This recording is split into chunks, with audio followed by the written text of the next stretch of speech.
Greetings, everyone, and welcome to warehouse here. Cold.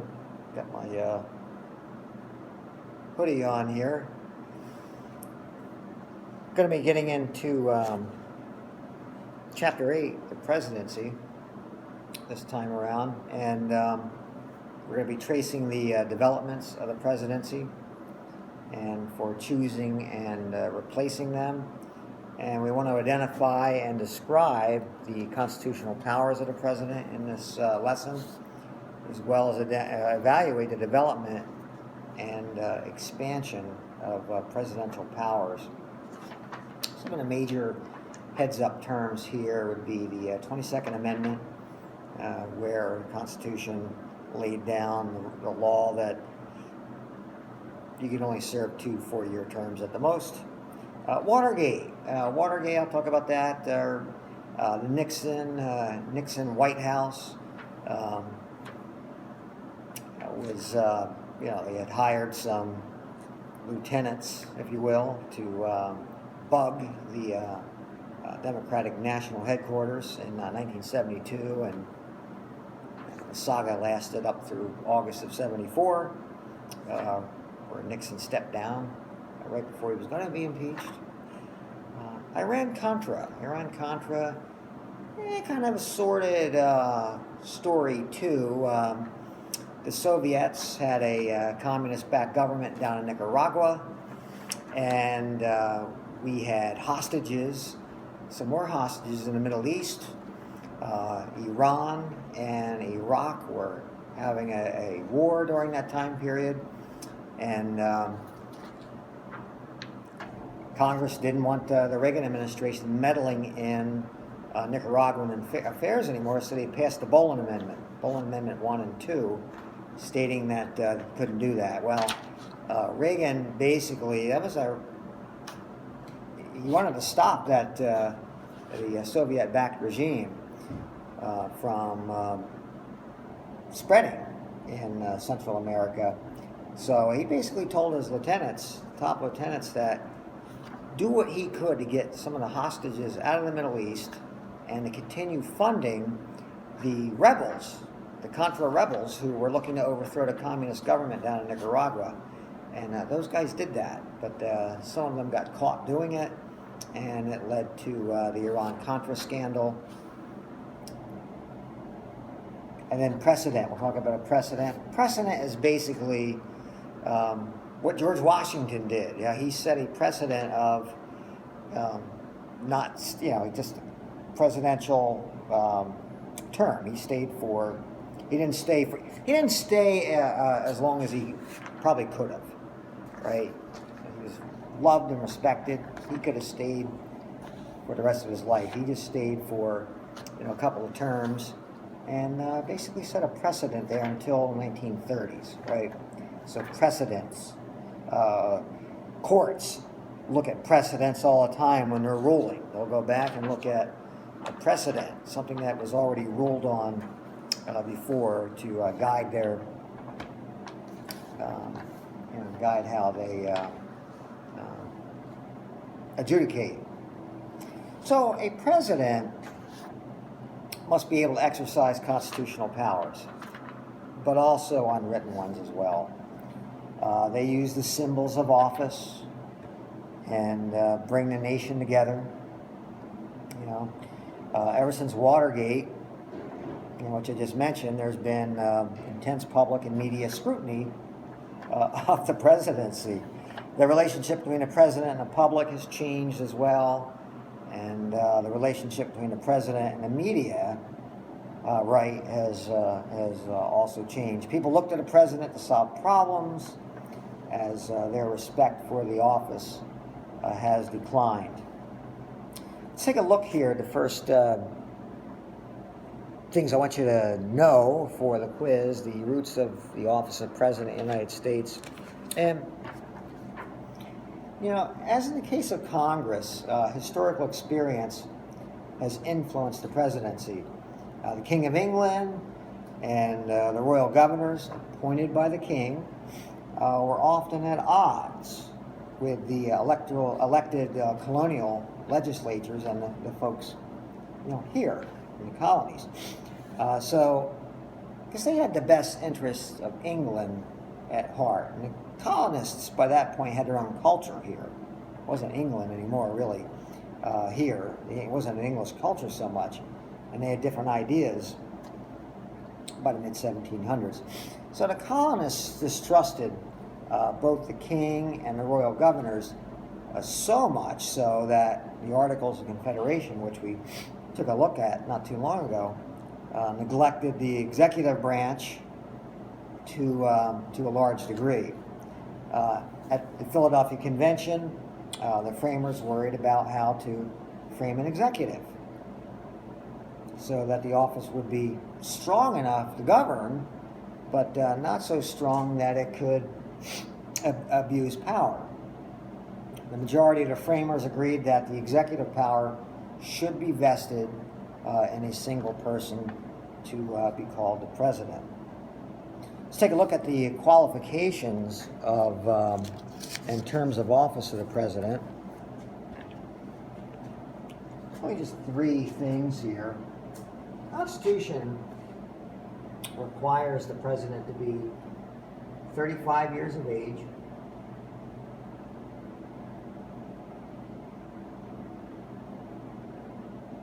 which I don't think is any of you.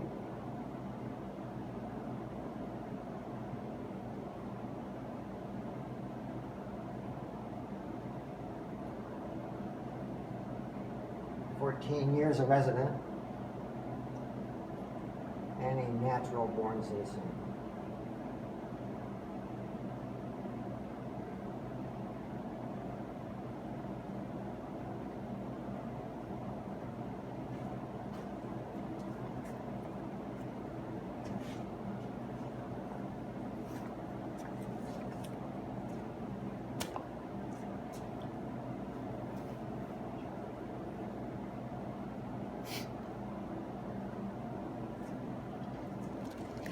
Now, the length of a president's term. The length of it was quite controversial. You had 4, 7, and 11-year terms were suggested at the Philadelphia Convention, and several of the framers suggested a limit of 1 or 2 terms. Alexander Hamilton, he suggested the president should serve for good behavior, right?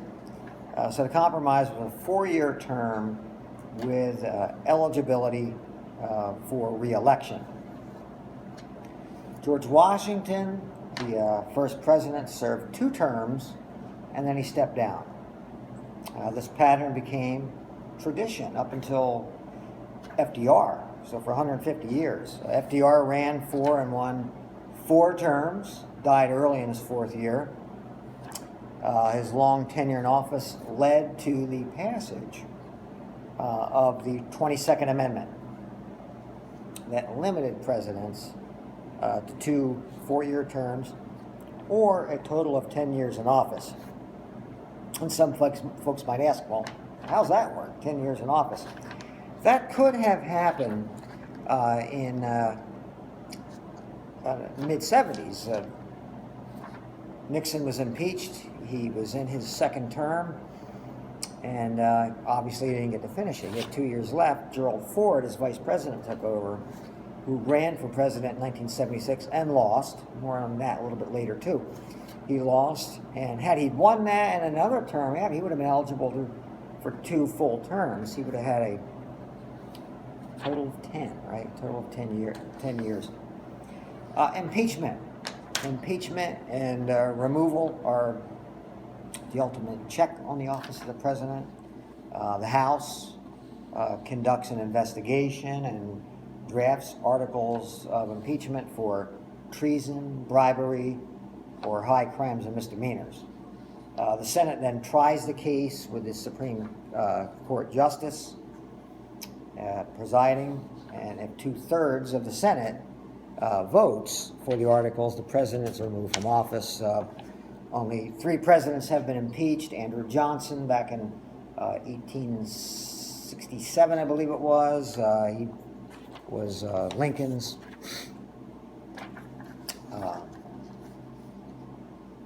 successor. He violated the Tenure of Office Act. President Clinton in 1998. A lot of people think he was impeached because of the Monica Lewinsky incident. Clinton was impeached for perjury and witness tampering, trying to get people to lie under oath. Donald Trump was impeached. It's arguable whether, I mean, this isn't a pro-Trump comment, but they did the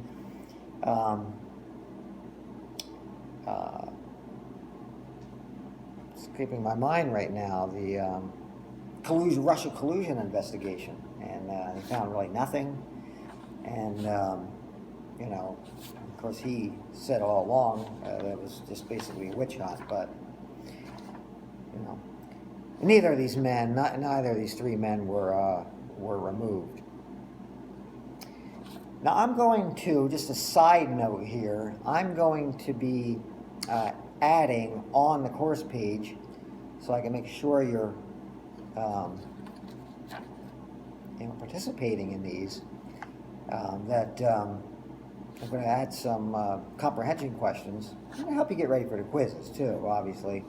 But here's one of the questions you're going to see on there. Can you be a president if you do not have public experience, based on what we looked at? What is the significance of the 22nd Amendment, right? We talked about that. And how would you defend that? And what may be the ultimate check on the president? What may be the ultimate check on the president? Now, just a couple things here before I get into the next point. Some rules of succession.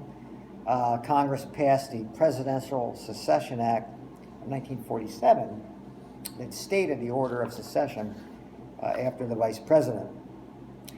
If something happened to the president and the vice president, Speaker of the House would be president. Speaker of the House. After the Speaker of the House would be the president pro tempore of the Senate. We looked at that last chapter, right? The longest running senator, right? After that would be the Secretary of State, then the Secretary of Treasury, Secretary of Defense, and then other cabinets in order of the creation of the department. And you can see that order for you visual types, you know, for your own information on page 454 of your textbook. Another side note here, FYI, 1967, the 25th Amendment was added to allow presidents to appoint a new vice president if the posts were vacant. It also states that the vice president and a majority of the cabinet may force a president who is incapacitated to give up his or her power, and a president may also do this voluntarily or temporarily while, say, undergoing surgery. That happened in the early 90s, I believe. George H. Bush was undergoing some surgery, and his vice president, Dan Quayle, assumed presidency for a few hours. And on page 453, I can't remember what's in the textbook there. I have it noted here. There's something that might behoove you visual types to check that out, right? Page 453.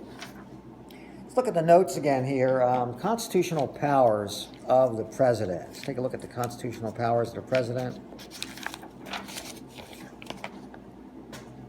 And my eraser. There we go. It is really chilly in here. This is my wife's has a robotics team, and this is their headquarters. And I knew they had a whiteboard down here, so here I am.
So in contrast to Article 1 and its laundry list, as they say here, laundry list of powers for Congress, Article 2 is quite short and details few powers. Distrust of a powerful executive is one reason for the vagueness in Article 2.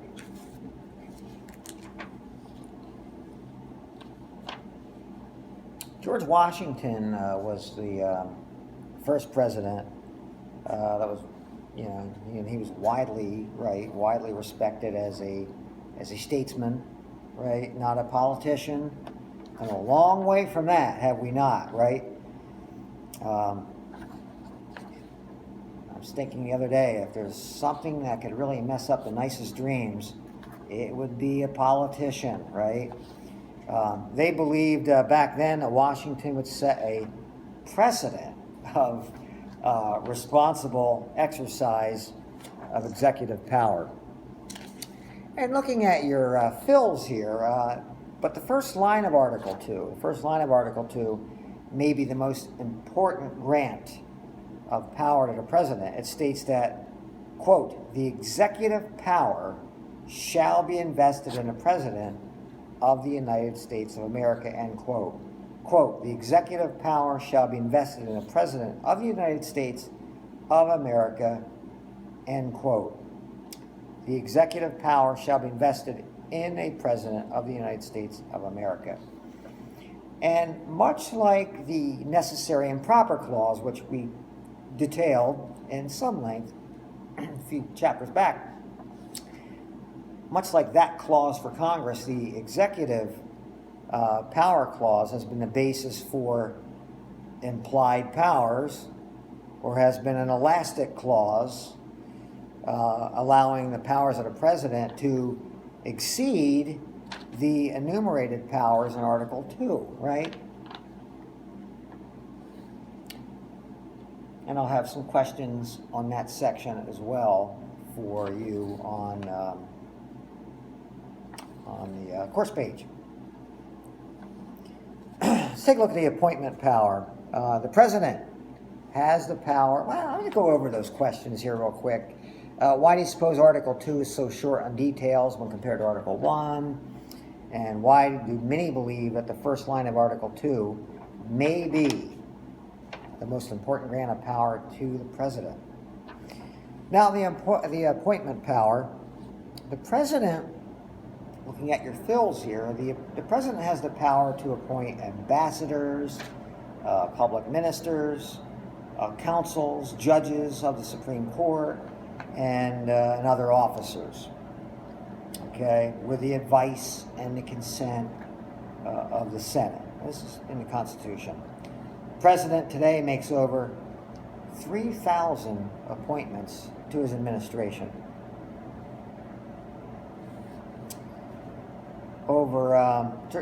Traditionally the Senate has approved presidential appointments. Over 97% of presidential cabinet appointments have been approved over the years. I don't have the numbers right now.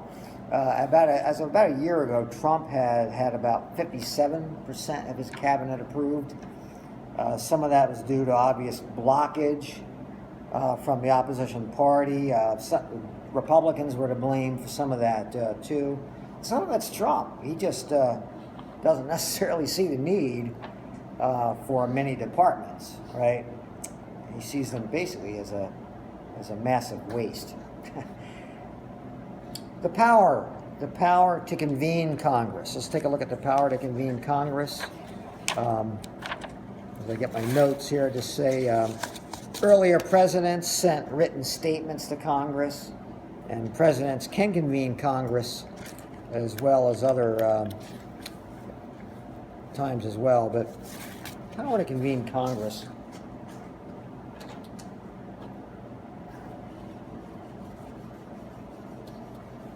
After I do this a few times, I'll get a good rhythm going here between my erasers and pens.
Right.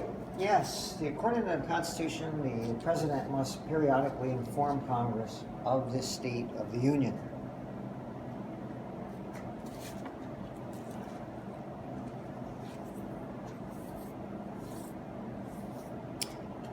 President receives ambassadors. Senate does not always ratify treaties that the president feels are important, but the presidents get around the Senate through the use of these things called executive orders, right? They allow a president to enter into secret and sensitive arrangements with foreign countries without Senate approval. Executive agreements are binding, but they don't pertain to the next administration. Trump came in and unraveled a whole mess of Obama executive orders, and presidents do this. Veto power, right? Veto power. Veto power. Presidents can reject any congressional legislation, looking at your fills, through a general veto. We looked at this last time too. General veto or a pocket veto, right? General veto or a pocket veto. So the threat of veto can often have a significant effect on congressional action, thus allowing the president another influence on lawmaking. However, the Congress, as we know, can override a veto with 2/3 of the vote of both houses. And this is kind of heavy, if you will, if you think about it. Historically, there have been over 2,500 presidential vetoes, and only about 100, right, have been overridden. Incredible. The power to preside over the military as commander-in-chief. The president is the commander-in-chief, right? We're looking at our fills again. President is the commander-in-chief of the Army and Navy, according to Article 2. Though Congress also has war powers, the president has been considered permanent in foreign policy. Now, a controversial power given to the president, which is borderline on maybe the ridiculous at certain times. The pardoning power, right? The pardoning power. The presidents have a check on the courts, the judiciary. Presidents have a check on the judiciary in the pardoning power. They can grant reprieves or pardons, releasing an individual from punishment or legal consequences of a crime before or after conviction, and that restores all rights and privileges of citizenship to that individual again. Some of the most famous pardons included the pardon President Nixon received by incoming President Gerald Ford over Watergate. And I mentioned Ford before. He, came in 74 and he lost the election in 76. Some folks felt he may have won that over Jimmy Carter. It was close had he not pardoned Nixon. Right? People were hardly over the Watergate scandal when Ford did that. Ford's successor, Jimmy Carter. Controversial pardon there. He pardoned Vietnam draft dodgers. George Bush, the father, George H. Bush, pardoned participants in the Iran-Contra affair in 1992. I think it was Caspar Weinberger, Ollie North, some others. After President Clinton left office, he pardoned 140 individuals. 140. Not only was the number controversial, but who received the pardons was also controversial. Among the recipients was one Mark Rich. Rich, who was the ex-husband of a major Clinton donor, right? As a result, Congress passed a law and requiring anyone lobbying for a pardon to register as a lobbyist. Register as a lobbyist. President Obama pardoned 70 individuals up through close to the end of 2016, right, almost the end of his presidency. Fewer than most modern presidents. He did commute the sentences of more than 200 prisoners. Most of those were serving long sentences for drug-related crimes. His rationale at the time was, these individuals would have had a much shorter sentence if convicted of, the same offenses today. Commutations, these commutations too, I should probably add, they do not declare the person innocent, but they can shorten the individual's sentence. So right now, President Trump is looking at pardoning some individuals who were caught up in the Russian collusion scandal, who really had nothing to do with their jail time with the so-called collusion, but they had process crimes that were involved with other things, and I guess maybe to add so-called teeth to this investigation, they were jailed. And Trump's looking at that, and he's thinking, he might be doing some pardons. The development and expansion of presidential power. Let's take a look at that here.